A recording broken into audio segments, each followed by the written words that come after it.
Hello everyone, welcome back.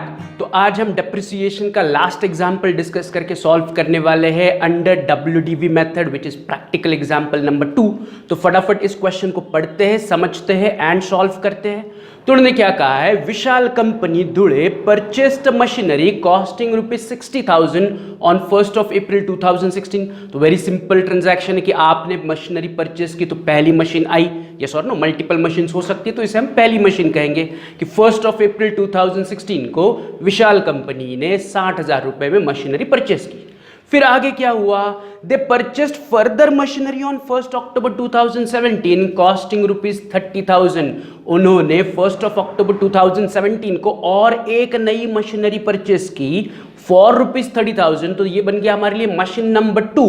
तो मैं simply क्या कर रहा हूं, जो पहली मशीन हमने परचेस की थी उसे मार्क कर रहा हूं M1, एंड जो 1st October 2017 को अभी हमने जो दूसरी मशीन परचेस की उसे मैं मार्क कर रहा हूं एज M2। तो यहां पर हमारे पास M1 M2 दो मशीन आई। एंड उन्होंने आगे कहा है and on 1st July 2018 costing ₹20,000।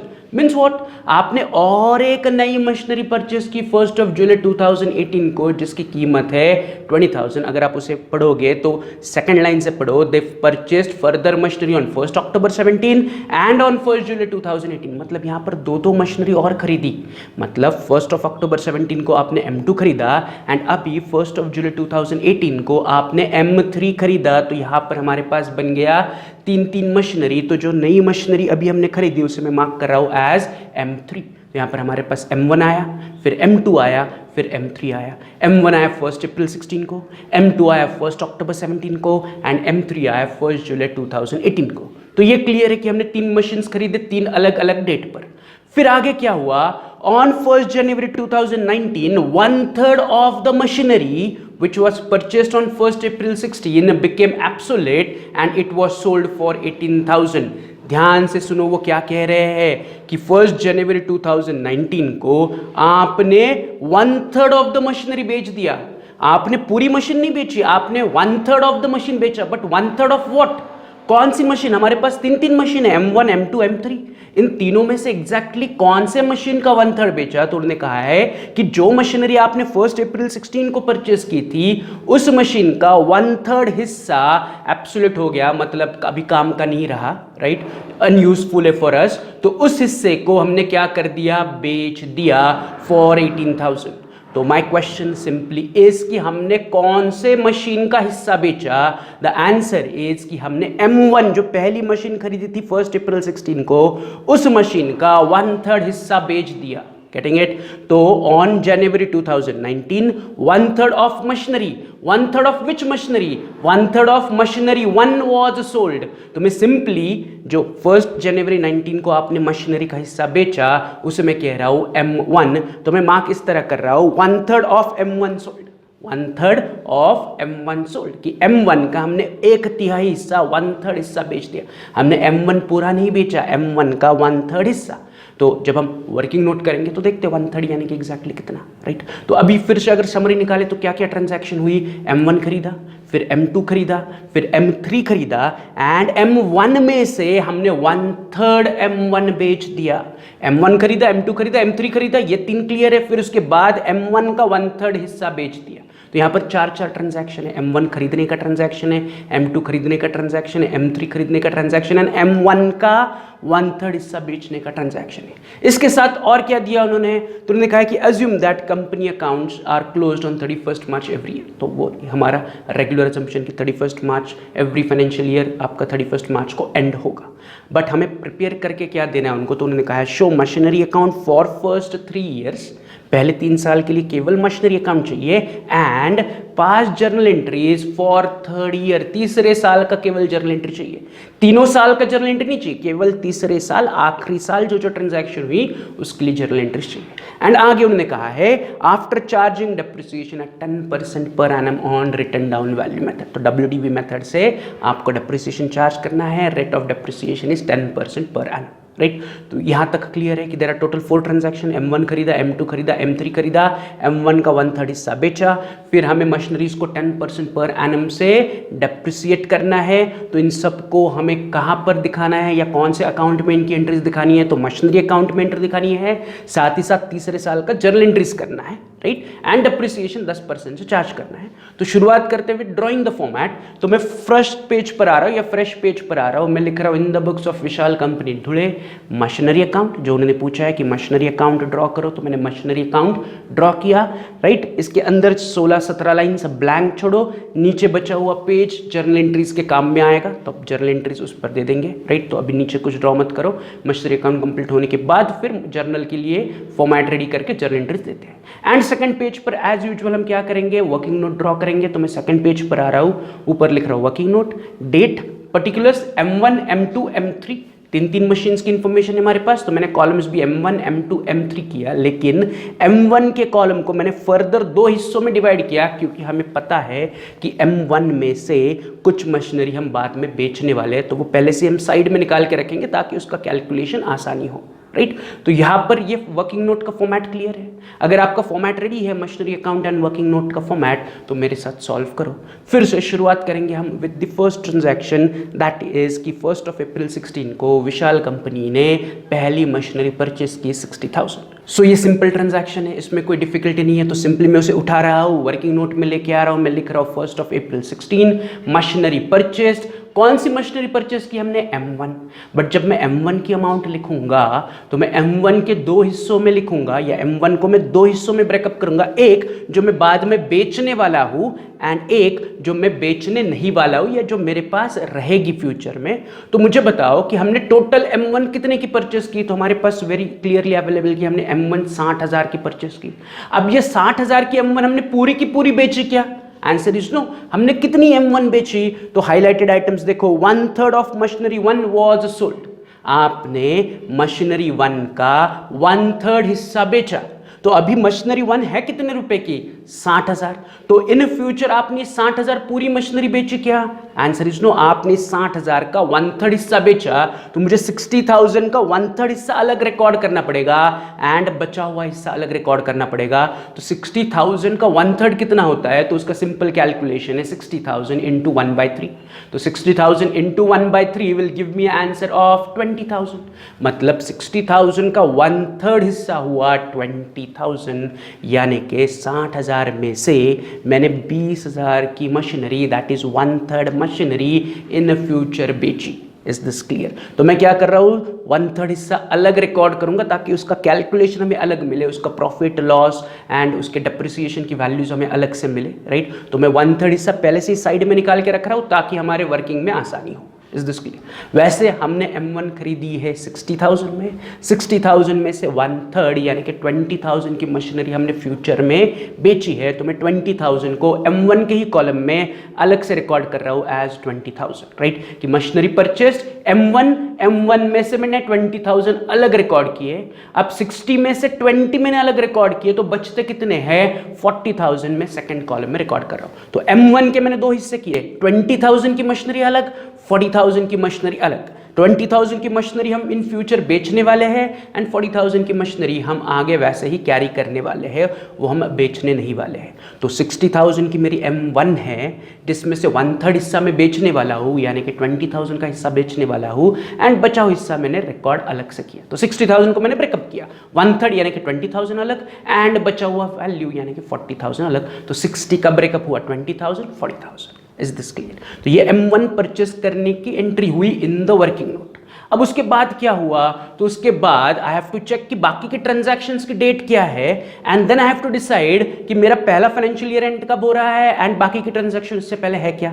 तो बाकी की ट्रांजैक्शंस कब हो रही है, तो जो आपने M2 परचेस किया वो परचेस किया 1 अक्टूबर 2017। फिर आपने M3 परचेस किया है, वो M3 आपने परचेस किया है 1 जुलाई 2018। M2 खरीदा 1 अक्टूबर 17, M3 खरीदा 1 जुलाई 2018 एंड जो M1 का हिस्सा आपने बेचा है वो बेचा है ऑन 1 जनवरी 2019। तो ये 3 ट्रांजैक्शंस अभी भी क्वेश्चन में से बाकी है, राइट। तो इनकी डेट क्या फर्स्ट फाइनेंशियल ईयर एंड से पहले आती है क्या, that I have to check. मेरा फर्स्ट फाइनेंशियल ईयर स्टार्ट कब हुआ? 1 अप्रैल 16, जिस दिन मैंने M1 परचेस की। अब मेरा फर्स्ट फाइनेंशियल ईयर एंड कब होगा? 31 मार्च 2017 को। April 16 to March 17 is one financial year, yes और नो? तो मार्च 17 से पहले क्या इन तीनों में से कोई ट्रांजैक्शन फिट होती है क्या? कि अक्टूबर 17 मार्च 17 से पहले आता है क्या? Answer is no. जुलाई 18 मार्च 17 से पहले आता है क्या? Answer is no. जनवरी 19 मार्च 17 से पहले आता है क्या? Answer is no. तो ये तीनों ट्रांजैक्शन फर्स्ट फाइनेंशियल ईयर के अंडर फिट नहीं होती है, तो इन्हें अभी रिकॉर्ड करने की ज़रूरत नहीं है। तो अभी मैं क्या रिकॉर्ड करूंगा? तो अभी मैं सिंपली 31 मार्च 2017 को डेप्रिसिएशन चार्ज करूंगा ऑन माय M1। तो मैं सिंपली फर्स्ट ईयर के एंड पर जो अवेलेबल मशीन है दैट इज M1 उसे केवल डेप्रिसिएट करूंगा। ये तीनों ट्रांजैक्शन बाद में आएगी इन द नेक्स्ट फाइनेंशियल ईयर या उसके बाद वाले फाइनेंशियल ईयर में, क्योंकि ये तीनों 31 मार्च 17 से पहले फिट नहीं हो रही है। तो इन तीनों को अभी मैं साइड में रख रहा हूँ या इग्नोर कर रहा हूँ एंड 31 मार्च को मैं अवेलेबल मशीन को डेप्रिसिएट कर रहा हूँ। तो मेरे पास अवेलेबल मशीन है कितने की? 20,000 एंड 40,000। तो इन दोनों को मुझे डेप्रिसिएट कितने परसेंट से करना है? तो उन्होंने क्वेश्चन में कहा है 10% से आपको डेप्रिसिएट करना है। Under which method? WDV method. But the question is the M1 हमने इसी साल परचेस की है। कब परचेस की है? अप्रैल में। डेप्रिसिएशन कब चार्ज कर रहे हैं? मार्च में। तो April to March is a period of exactly 1 year. तो मैं M1 पर पूरे एक साल का यानी कि स्ट्रेट अवे 10% डेप्रिसिएशन चार्ज करूंगा। मंथ्स कैलकुलेट करने की जरूरत नहीं है। तो मैं सिंपली क्या करूंगा? M1 की जो दोनों वैल्यूज, M1 को हमने डिवाइड किया ना 20,000 40,000, दोनों पर 10% डेप्रिसिएशन चार्ज करूंगा। तो मैं नीचे लिख रहा हूं 20,000 का 10% यानी कि 2,000 एंड उसके नीचे लिख रहा हूं 40,000 का 10% यानी कि 4,000। तो M1 का जो पहला हिस्सा था 20,000 का, उसका 10% आया 2,000। M1 का जो दूसरा हिस्सा था 40,000 का, उसका 10% आया 4,000। अब इन दोनों डेप्रिसिएशंस को सबट्रैक्ट करो, नीचे कितनी वैल्यू बच रही है चेक करो। तो M1 का पहला वैल्यू बच रहा है 18,000, दूसरा वैल्यू बच रहा है 36,000। उससे मैं कहूँगा WDV that is written down value on 1 April 2017 कि 1 अप्रैल 2017 यानी कि मेरा सेकेंड फाइनेंशियल ईयर स्टार्ट हुआ, उस दिन मेरे पास M1 18,000 था एंड M1 का जो बचा हुआ वैल्यू है दैट इज 36,000 था। मतलब M1 ही है दोनों, 18,000 एंड 36,000 मेरे पास अवेलेबल है। तो 1 अप्रैल 2017 को हमारा सेकंड फाइनेंशियल ईयर स्टार्ट हुआ, राइट? अब सेकंड फाइनेंशियल ईयर एंड कब होगा? तो सेकंड फाइनेंशियल ईयर एंड होगा 31 मार्च 2018। कब एंड होगा? 31 मार्च 2018। तो आई हैव टू चेक कि 31 मार्च 2018 से पहले क्या कोई ट्रांजैक्शन हुई? तो उसका आंसर इज यस। 31 मार्च 2018 से पहले 1 अक्टूबर 17 को हमने मशीनरी 2 परचेस की। तो इट इज़ वेरी सिंपल कि 1 अक्टूबर 2017 को हमने मशीनरी 2 परचेस किया। 1 अक्टूबर 2017 इज बिफोर 31 मार्च 18, यानी कि ये ट्रांजैक्शन सेकेंड फाइनेंशियल ईयर में फिट होता है। तो I need to record it on my working note. तो मैं सिंपली क्या कर रहा हूँ? अपने वर्किंग नोट में आ रहा हूँ, डेट लिख रहा हूँ 1 अक्टूबर 17, machinery 2 purchased and machinery 2 column में मैं लिख रहा हूँ 30,000 कि 1 अक्टूबर 2017 को मैंने मशीनरी नंबर 2 खरीदी जिसकी कीमत है, कॉस्ट है 30,000। सिंपल। अब फिर से मुझे बताओ हमारा ईयर एंड कब हो रहा है? हमारा ईयर एंड हो रहा है 31 मार्च 2018।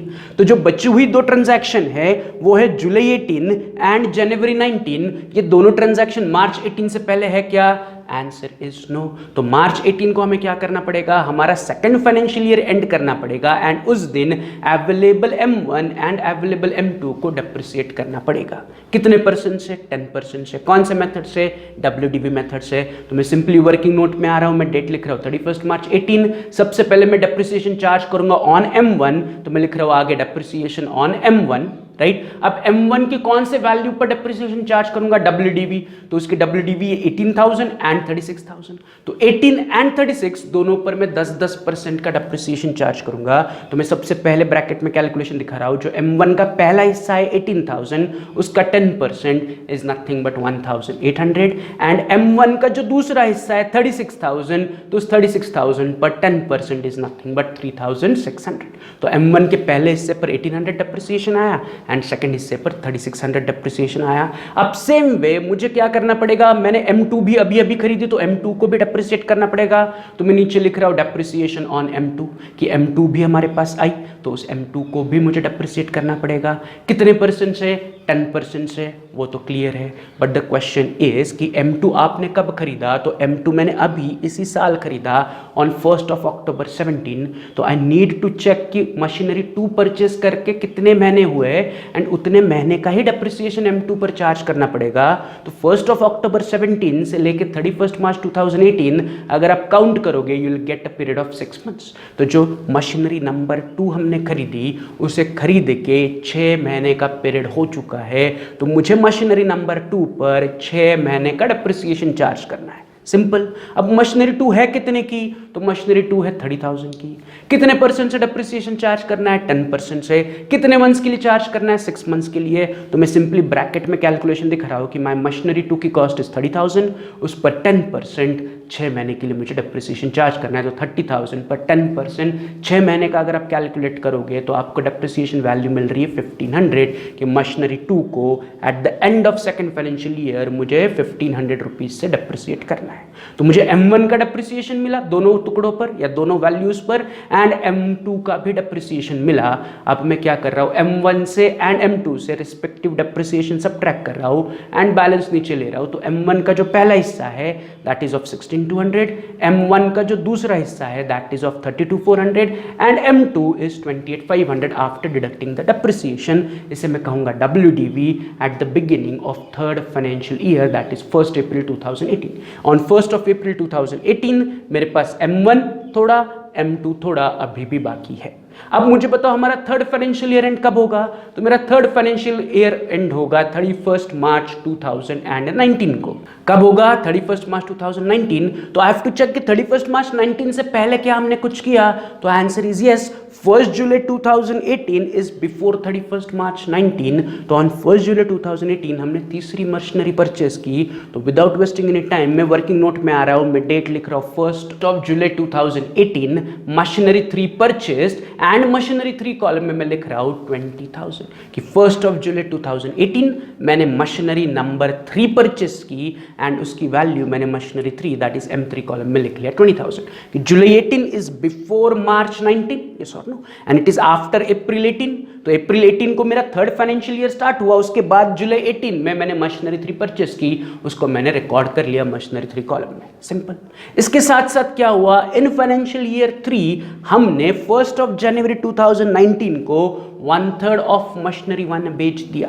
तो 1/3 ऑफ मशीनरी 1 ऑलरेडी हमने सेपरेट किया हुआ है कि मशीनरी 1 का 1/3 हिस्सा जो पहला वाला कॉलम है, M1 का पहला वाला कॉलम, वो हमने बेच दिया। तो बेचने पर मुझे क्या करना पड़ेगा, M1 का जो हिस्सा हम बेच रहे हैं उस पर 3 कैलकुलेशन दिखाने पड़ेंगे। एक उसका उस दिन तक का डेप्रिसिएशन, दूसरा उसे बेचने की एंट्री एंड तीसरा उस पर फायदा है या नुकसान है उसकी एंट्री। राइट। तो फटाफट हम रिकॉर्ड करते हैं। पहले मैं क्या करूंगा, 1 January 2019 को M1 पर डेप्रिसिएशन चार्ज करूंगा।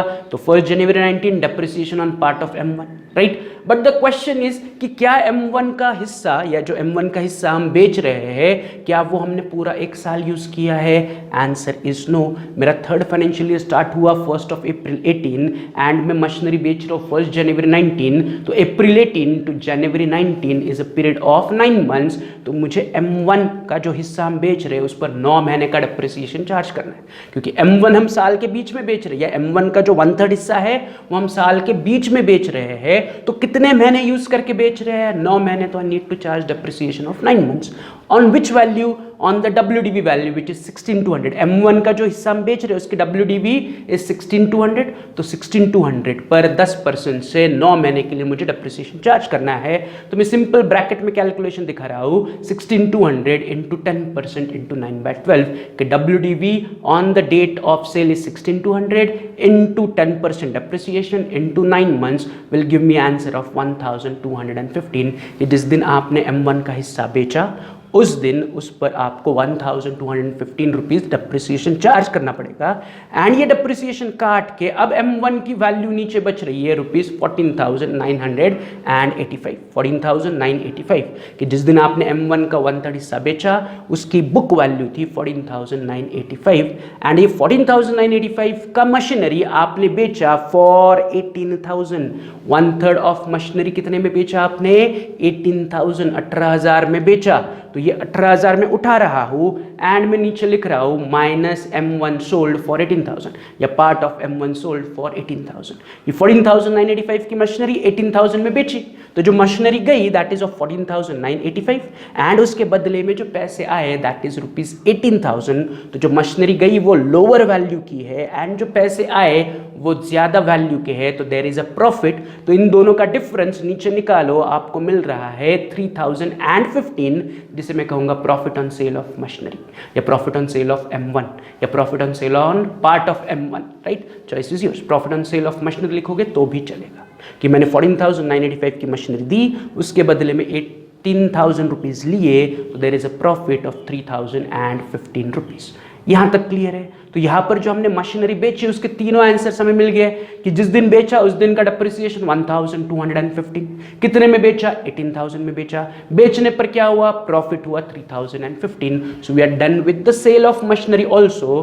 तो अब बस करना क्या है, क्वेश्चन में देखो क्या और कोई ट्रांजैक्शन पेंडिंग है क्या, आंसर इज नो। तो सिंपली मैं क्या करूंगा, eight the end of third financial year that is 31 मार्च 2019 मेरे पास जितनी भी अवेलेबल मशीन है उन पर डेप्रिसिएशन चार्ज करूंगा। तो मेरे पास कौन सी मशीनरी अवेलेबल है, तो 31 मार्च 2019 पर मेरे पास M1 का कुछ हिस्सा बाकी है 32,400 का, M2 28,500 का एंड M3 20,000 का भी मेरे पास बाकी है। तो इन तीनों को मैं डेप्रिसिएट करूंगा। शुरुआत करूंगा विद डेप्रिसिएशन ऑन M1। तो M1 की अवेलेबल वैल्यू जो अभी भी बेची नहीं है हमने दैट इज 32,400, तो मैं इसे नीचे लिख रहा हूँ 32,400 का 10% यानी कि 3,240। तो M1 का अनसोल्ड हिस्सा उस पर मैं 3,240 रुपये डेप्रिसिएशन चार्ज कर रहा हूं। साथ ही साथ मेरे पास M2 भी है, तो मैं नीचे लिख रहा हूं डेप्रिसिएशन ऑन M2।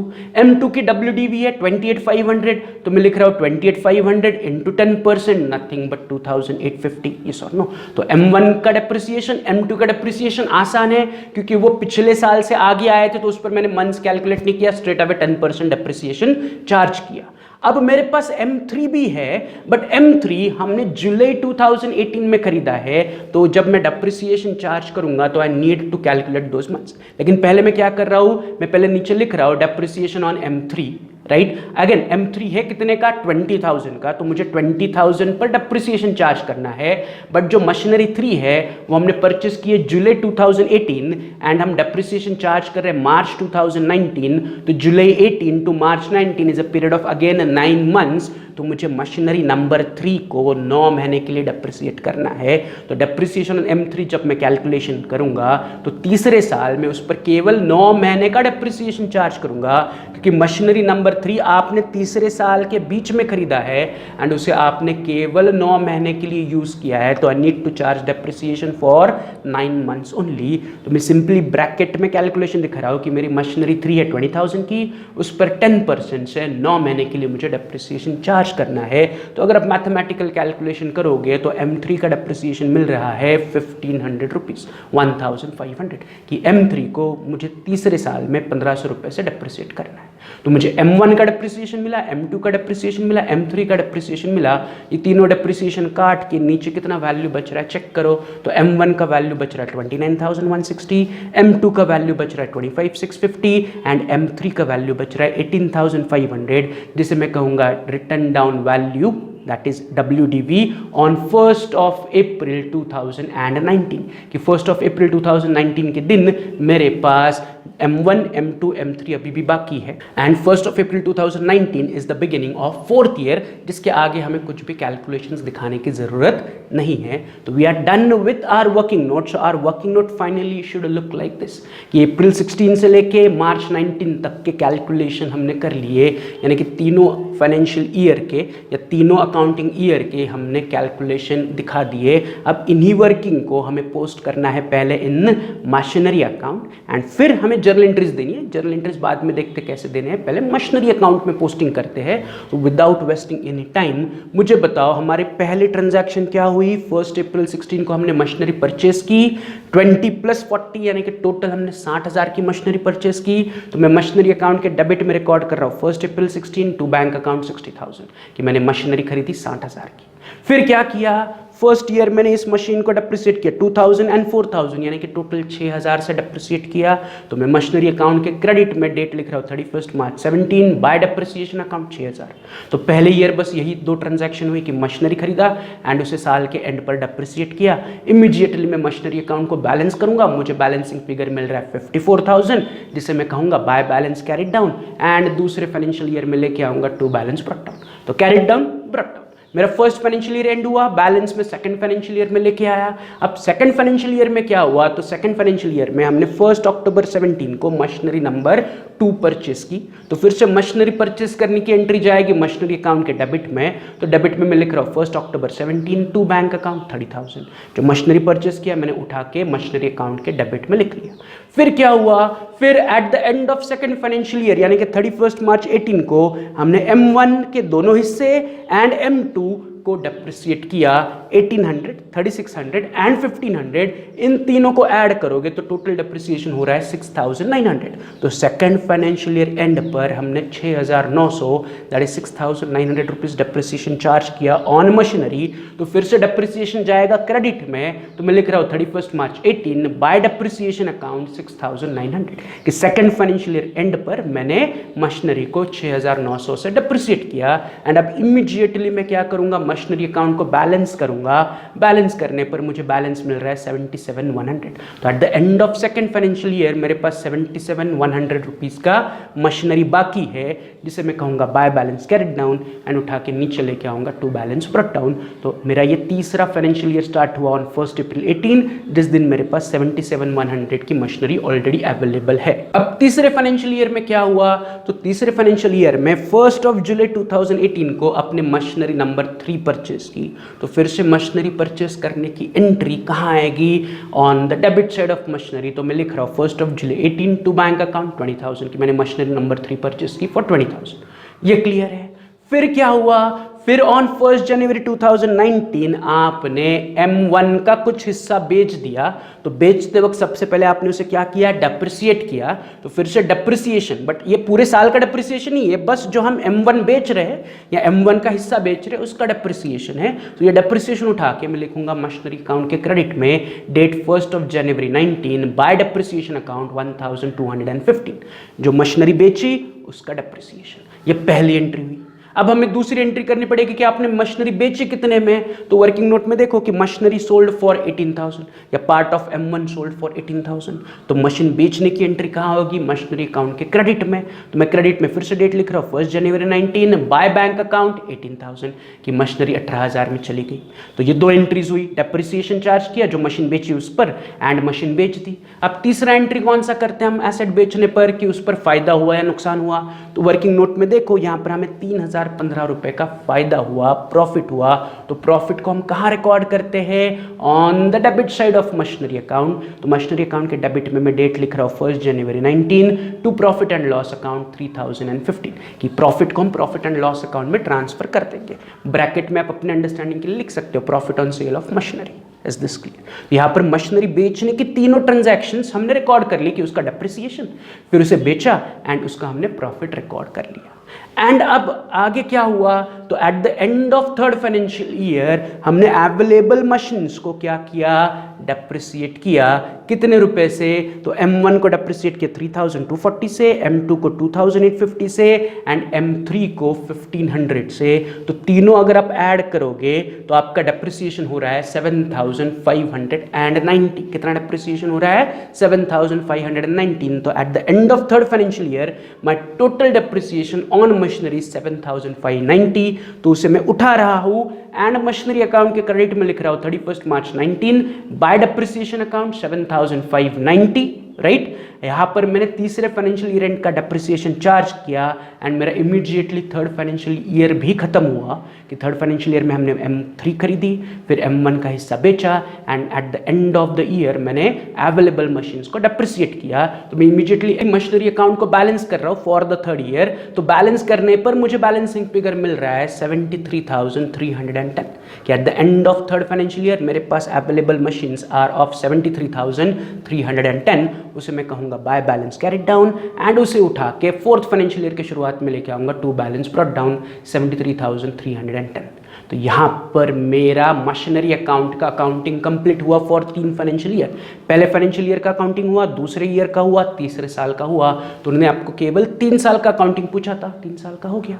अब करना क्या है, तो अब उन्होंने अगला पार्ट पूछा है कि पास journal entries for 3rd year, for 3 years नहीं बोला है, फॉर द 3rd ईयर, तीसरे साल में जो जो ट्रांजैक्शन हुई उसका ही जर्नल एंट्रीज उनको देना है। तो मैं नीचे बचे हुए पेज पर क्या कर रहा हूँ, जर्नल ड्रॉ कर रहा हूँ एंड वर्किंग नोट का मैं बस उतना ही पार्ट यहाँ पर हाईलाइट कर रहा हूँ कि which is of 3rd year, कि 3rd ईयर में हुआ क्या एग्जैक्टली। तो 3rd ईयर में जुलाई 18 को हमने M3 परचेस किया, फिर जनवरी 19 को आपने M1 का हिस्सा बेचा एंड मार्च 19 को आपने बचे हुए मशीनरीज पर डेप्रिसिएशन चार्ज किया। तो इन्हें हमारे वर्किंग नोट से हमें उठा के जर्नल में कन्वर्ट करना है, राइट। तो पहला transaction in the 3rd year हुआ कि जुलाई 18 को आपने M3 परचेस किया।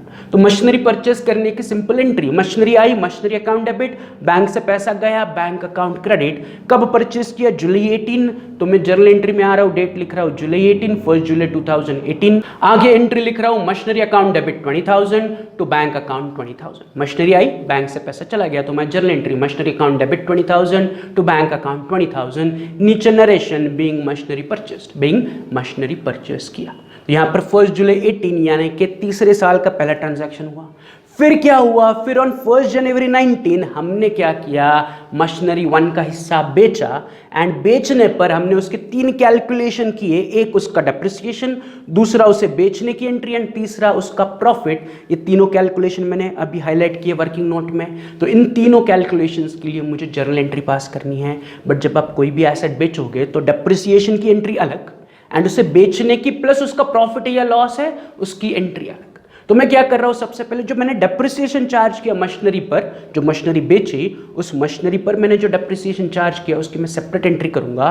तो मैं मशीनरी बेच कब रहा हूं, मैं मशीनरी बेच रहा हूं 1 जनवरी 2019 को। तो मैं डेट लिख रहा हूं 1 जनवरी 2019, जिस दिन मैंने डेप्रिसिएशन चार्ज किया। तो डेप्रिसिएशन चार्ज कर रहा हूं इसलिए डेप्रिसिएशन अकाउंट डेबिट। किस पर चार्ज कर रहा हूं, मशीनरी पर, तो मशीनरी अकाउंट क्रेडिट। तो my journal entry will be depreciation account debit to machinery account 1215 and नीचे मैं नरेशन लिखूंगा being depreciation charge on machinery, कि मैंने मशीनरी पर डेप्रिसिएशन चार्ज किया ऑन 1 जनवरी 2019। उसी सेम डे हमने क्या किया, मशीन को बेचा एंड बेचने पर हमें 3015 का फायदा हुआ। तो इन दोनों को मुझे एक एंट्री में दिखाना है कि मैंने मशीन बेचा, तो मशीन बेचकर मुझे पैसा मिलेगा, तो मैं कहूँगा bank account debit, right. And machine जाएगी इसलिए मशीन क्रेडिट। बट यहाँ पर फायदा हो रहा है, तो फायदे का रूल क्या कहता है कि फायदे को भी आपको क्रेडिट करना है। तो यहां पर एंट्री देखो कैसी होगी, मशीन चली गई, उसके बदले में पैसे आए, तो पैसा कहां जमा होगा, बैंक में, तो बैंक अकाउंट डेबिट। मशीन जा रही है, machine account credit and profit हो रहा है, तो प्रॉफिट भी क्रेडिट होगा। तो इस प्रकार से एक डेबिट एंड 2 क्रेडिट मुझे लिखने पड़ेंगे इन माय जर्नल एंट्री। कब मैं दे रहा हूं एंट्री, ऑन 1 जनवरी। तो मैं फिर से डेट लिख रहा हूं 1 जनवरी, आगे लिख रहा हूं बैंक अकाउंट डेबिट कि मुझे पैसे मिले। कितने पैसे मिले, 18,000। तो मैं लिख रहा हूं बैंक अकाउंट डेबिट के सामने 18,000 की मशीन बेच के मुझे 18,000 मिले, तो बैंक अकाउंट डेबिट इज 18,000। इसके बदले में मैंने क्या किया, मशीन दी एंड मुझे प्रॉफिट भी हुआ, तो मुझे मशीन जाने की एंट्री एंड प्रॉफिट की एंट्री भी लिखनी पड़ेगी। तो पहले मैं प्रॉफिट लिखता हूं कि मुझे प्रॉफिट कितना हुआ, 3015 का। प्रॉफिट हम कहां ट्रांसफर करेंगे, प्रॉफिट एंड लॉस अकाउंट में। तो मैं लिख रहा हूं to profit and loss account 3015 कि बैंक में पैसे आए एंड प्रॉफिट भी हुआ, तो प्रॉफिट क्रेडिट। इससे पहले वाले क्वेश्चन में हमने जर्नल एंट्रीज की थी, वहां पर नुकसान था, तो मैंने प्रॉफिट एंड लॉस अकाउंट को डेबिट किया था। यहां पर फायदा है, तो मैं प्रॉफिट एंड लॉस अकाउंट को क्रेडिट कर रहा हूं। अब पैसे आए, फायदा हुआ, on what, on sale of machine, machine चली गई, तो मैं लिख रहा हूं टू मशीनरी अकाउंट, अमाउंट में लिख रहा हूं 14,985। अब 14,985 कैसे आए, तो सिंपल 18,000 माइनस 3,015 इज 14,985।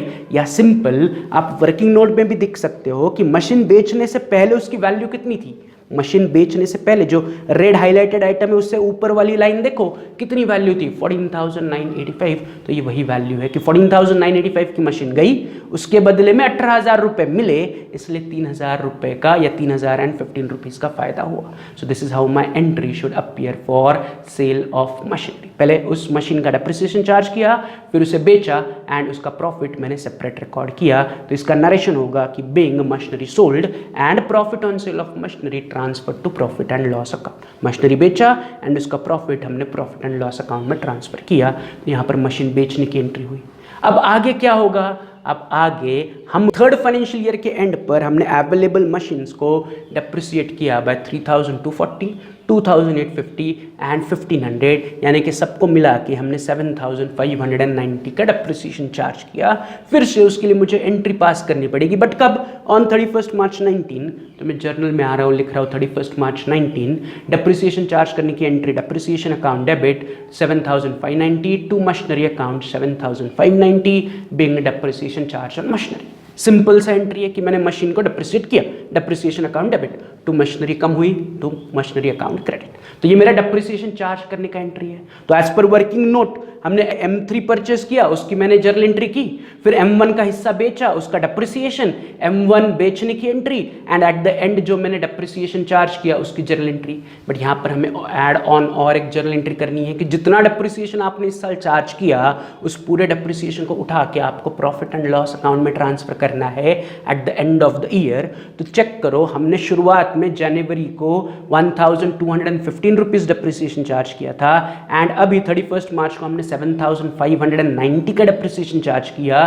तो दोनों मिला के जो हमारा टोटल डेप्रिसिएशन होगा that I need to transfer to P&L account, तो 1215 प्लस 7590 अगर आप ऐड करोगे तो आपको वैल्यू मिल रही है 8805 कि 1215 प्लस 7590 इज 8805।